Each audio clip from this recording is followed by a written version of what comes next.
Okay, so good evening, Malahat. It's evening where you're at.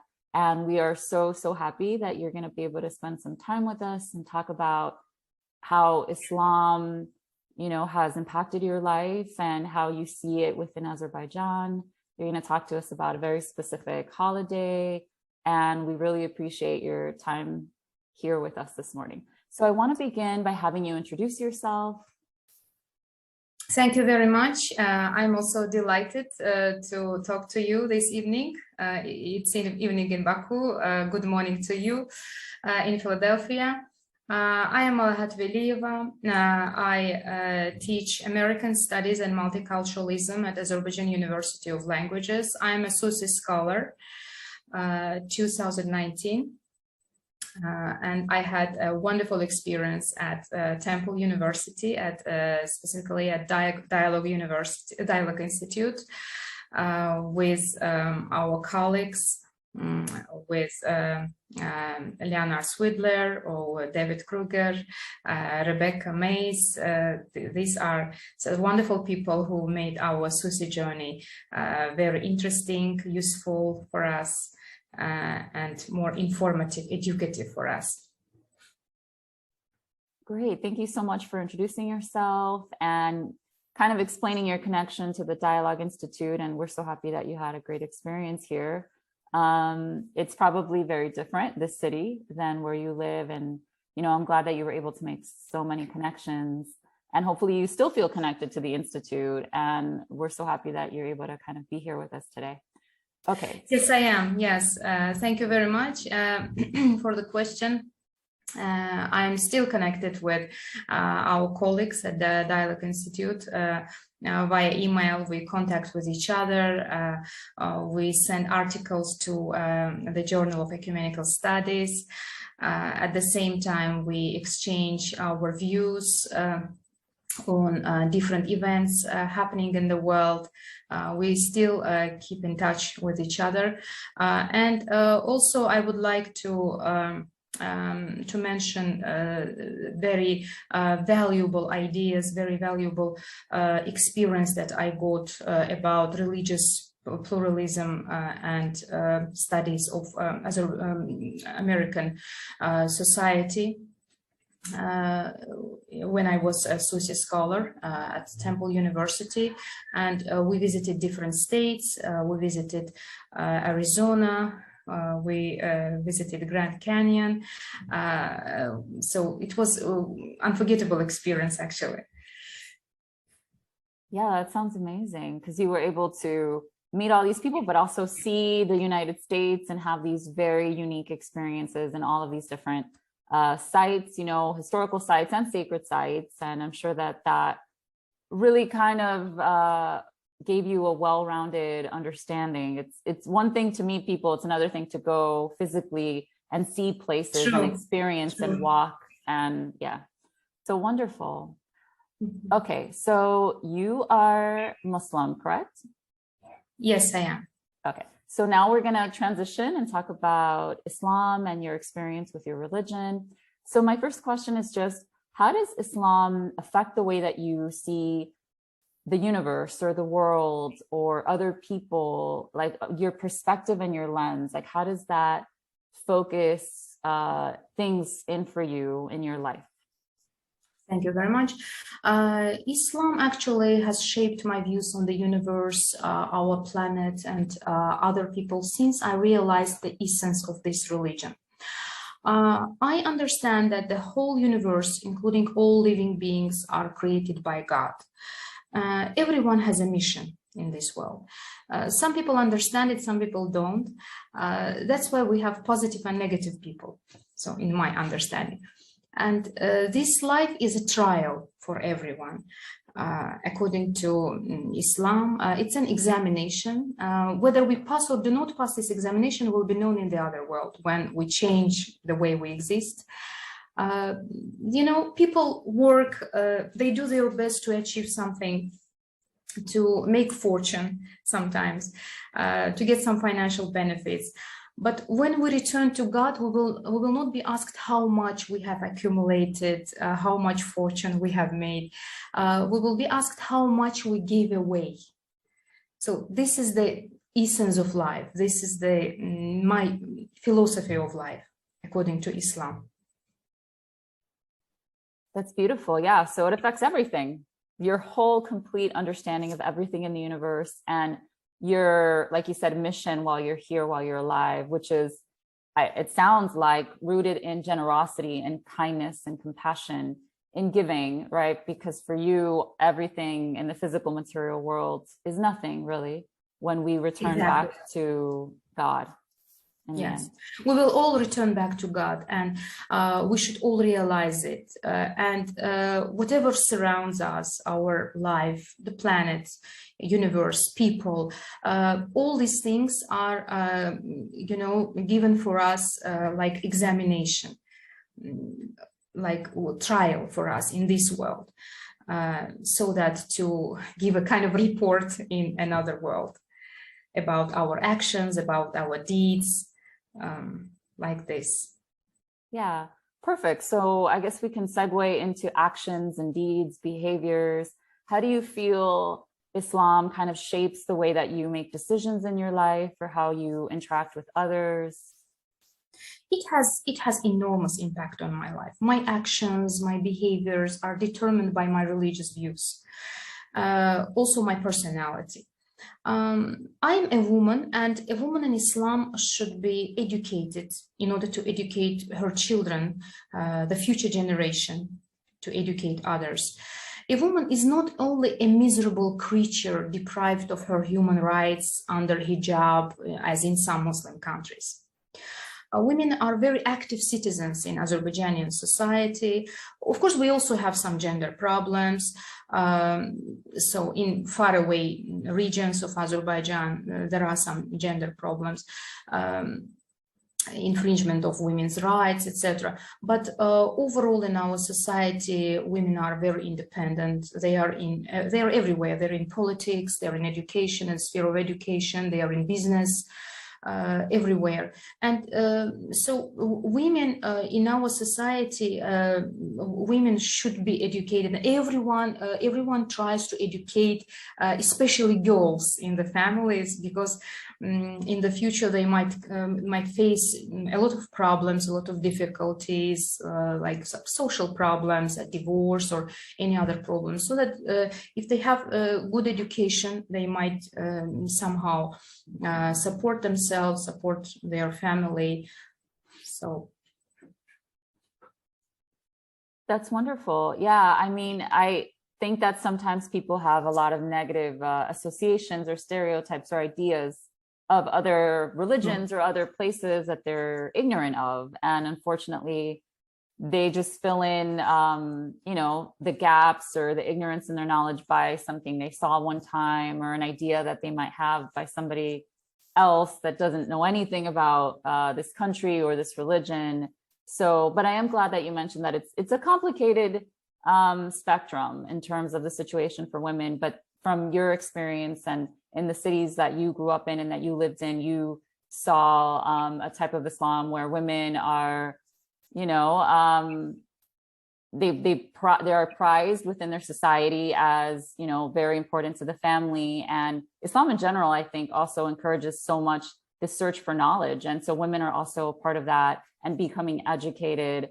And it wouldn't be fair to have that negative stereotype that sometimes comes in with Muslim women. Education, right? Women's education is great priority in our society, and everyone strives for that. Everyone tries to give education to their daughters, especially in families with daughters.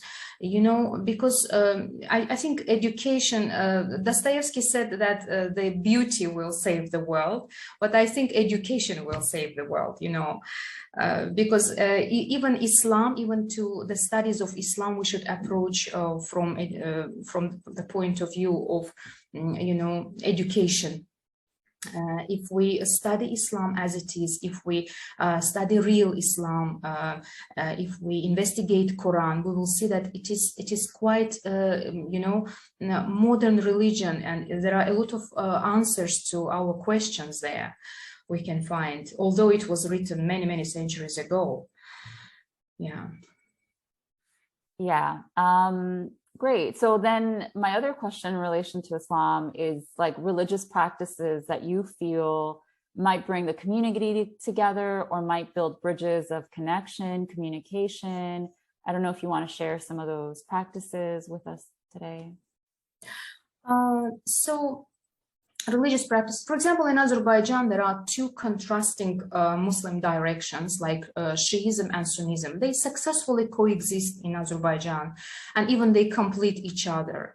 Like there is a tradition every Friday, both Shiites and Sunnis, they come to the mosque and they pray together. And after praying, they just shake their hands, greet each other, and they are very friendly with each other, you know. But what can we see in Middle Eastern countries, in other countries, so where Shiism and Sunnism are confronting with each other, and they are competing for leadership in Islam, and so these things are, I think, beyond our understanding.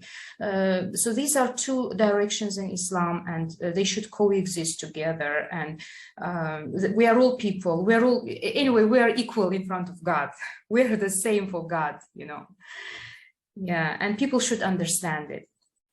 These religious practices. Then we have Ramadan, and during the months of Ramadan, so it is fasting, you know, Muslims all over the world, they do fasting and they eat at the same time.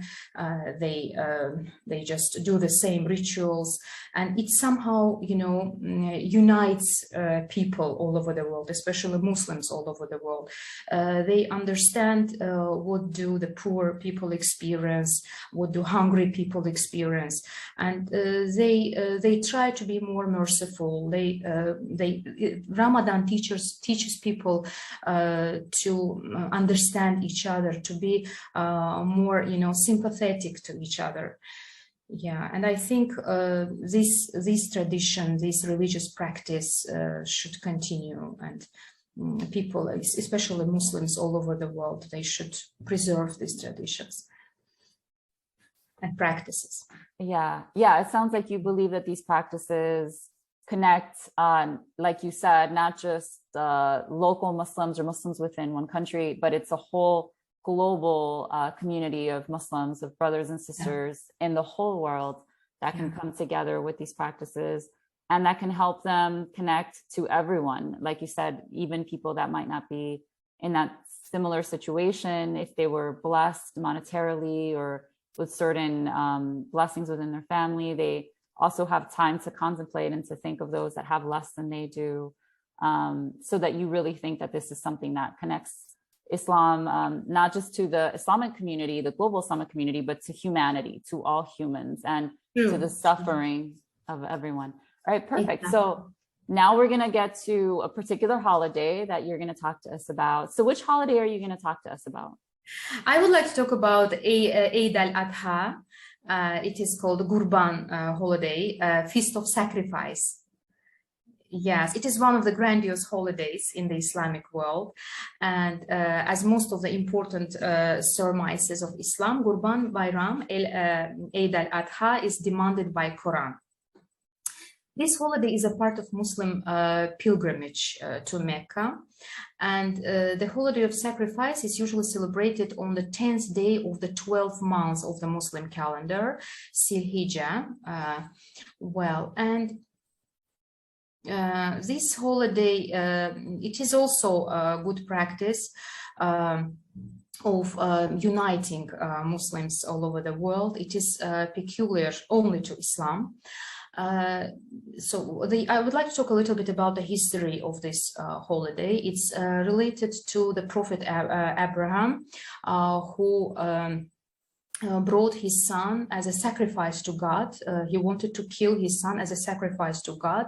And at this moment, he got a message from God to cut the sheep. And here we can see Islam, how Islam prohibits any kind of human sacrifice, how human life is valuable, is important in this world, especially for God. And God here recommends him to sacrifice the animal instead of human, instead of his son.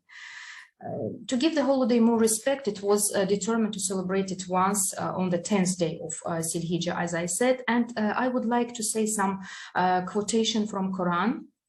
From the Surah 5, Ayah 97, Allah determined Baytul Haram, sacred house, Kaaba, the month Bahram, tied and untied neck, with and without signs on their necks, sacrifices brought to Kaaba to be a way to put into order the lives, religious and world affairs of the people. It is the quotation from Quran about Eid al-Adha. And it is possible to bring a sacrifice for the realization of some wish. And so we have different kinds of religious ceremonies, but the most important ceremony, the most essential one, is cutting sheep and giving away to the poor, to the needy families, to hungry people. And the most interesting thing about this holiday, the unique fact about this holiday, is that Prophet Abraham brought his son to kill as a sacrifice to Allah, but Allah offered him to cut the sheep, and it is you know, very how to say, important message from Allah to people, that so don't kill yourselves, don't kill each other, because human life is very important. And you know, and when people cut the sheep and give out meat, so they are like gifts, they're given like gifts of mutton. And it teaches people to understand that they should be helpful to each. They should help each other in difficult situations. And also, if the Muslim knows that his neighbor or his relative or someone else is hungry, he shouldn't be, you know, indifferent to this. He should support them. He should help. And so this holiday, this day, Eid al-Adha, is like, you know, attribute of Muslim unity. Not only Muslims, so we cut sheep and we give away even to people who are not Muslims, who just people from other religions like Christians, Jewish, etc. Yeah, and I think it is being merciful, being generous is very important. Yes. Great. So that is very beautiful. I grew up practicing Christianity, and there's no form of animal sacrifice. There's sometimes in Christianity forms of like self-sacrifice, where you sacrifice maybe something that might be very dear to you, let's say maybe during a particular time period, and you do something that for yourself is kind of painful. Like maybe you don't use your computer or your technology, and that's going to hurt you a little bit because you're so used to going on your computer or using your phone. And so forms of self-sacrifice, there isn't forms of animal sacrifice really in Christianity, but this is a very unique practice in Islam, and like you said, ties very specifically back to Abraham, who's so important within Islam and within all of the Abrahamic traditions. Is this a holiday, or is this practice, do you feel that in any way it brings together a larger history for Muslims, for them to like connect with a larger history of who they are in some way? Do you feel it plays that role? Or Yes, it is. It comes from history, and at the same time, Muslims all over the world, they try to preserve this history and to connect it with modern life, to connect it with modernity, because many years have passed, many centuries have passed since Islam has been established on this planet, on our planet. So it makes people, especially Muslims, how to say, merciful and grateful to God. Yeah. Beautiful. Okay, and our last question about this holiday: how do you feel that practicing this particular holiday or being a part of the Feast of the Sacrifice for you or for Muslims around the world, how do you feel that that connects Muslims to God? This story passes from generation to generation, and it is told in mosques. It is spread in social networking sites as well, for a young generation to be well informed about it. And every year we celebrate the holiday as a remembrance to the prophet of Abraham and his son Ismail, who was saved by God, let's say, who was, given as a gift to his father again, like this. Yeah. And I think it's our duty to preserve this holiday and to celebrate it every year, and to pass this information from generation to generation. So our holy book Quran exists, and I hope it will exist forever, for future generations, for humanity to learn how to live, to understand the philosophy of life, to understand how to become a good human, a real human being. Yes, so important, right? To have these holidays, these rituals that connect to a really long line of people, of ancestors that have experienced the power of God, and to continue to walk in that faith and to continue to preserve that history that has been there for so long, and to allow it to affect, like you said, now, right? The present, how we decide to live with others and what we decide to highlight and prioritize. And so very beautiful. Thank you so much. We really, really appreciate your time with us this morning.